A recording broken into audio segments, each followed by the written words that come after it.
Nawala na nga ng bahay na abo pa ang 300,000 piso. Yan ang problema ngayon ng isa sa mga nasunugan sa Taguig kahapon.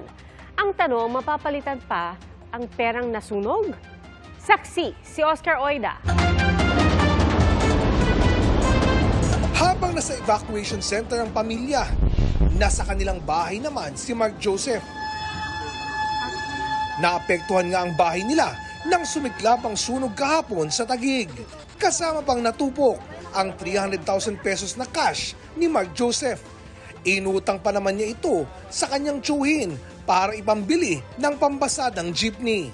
Simula pa po kahapon, sir, hindi pa po ako nakatulog hanggang ngayon kasi nagsisinkin pa rin sa utak ko yung pera na ganun kalaki po na bigla na lang mawawala sa isang iglap na para sana pantulong sa pamilya ko. Di na nga raw alam ni Mark Joseph kung saan kukuha ng pamalit sa pera. Pero may nakapagsabi raw sa kanya na baka tanggapin pa ito ng bangko.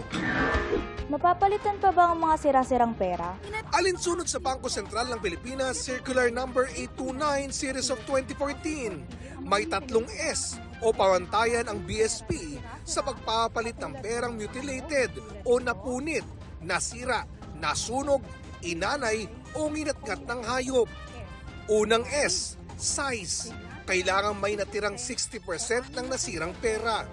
Pangalawang S, signature. Kailangang may natirang alinmang parte ng pirma ng BSP Governor o Pangulo ng Pilipinas. At pangatlong S, security thread, na kailangang kita sa pera.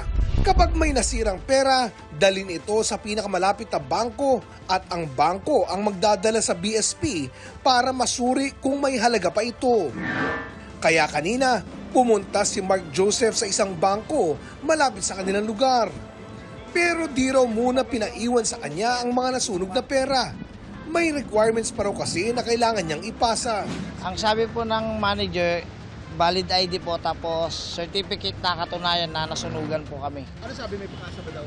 Wala pong sinabi kasi hindi rin po nila alam. Positive lang, sana mapalitan pa para hindi na kami mahirapan kahit papano, mabawas-bawasan yung problema namin kahit nasunugan kami.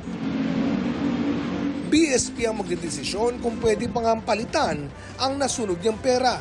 Para sa GMA Integrated News, ako si Oscar Oida, ang inyong saksi. Mga kapuso, sama-sama tayong maging saksi. Mag-subscribe sa GMA Integrated News sa YouTube at para sa mga kapuso abroad, samahan niyo kami sa GMA Pinoy TV at sa www.gmanews.tv.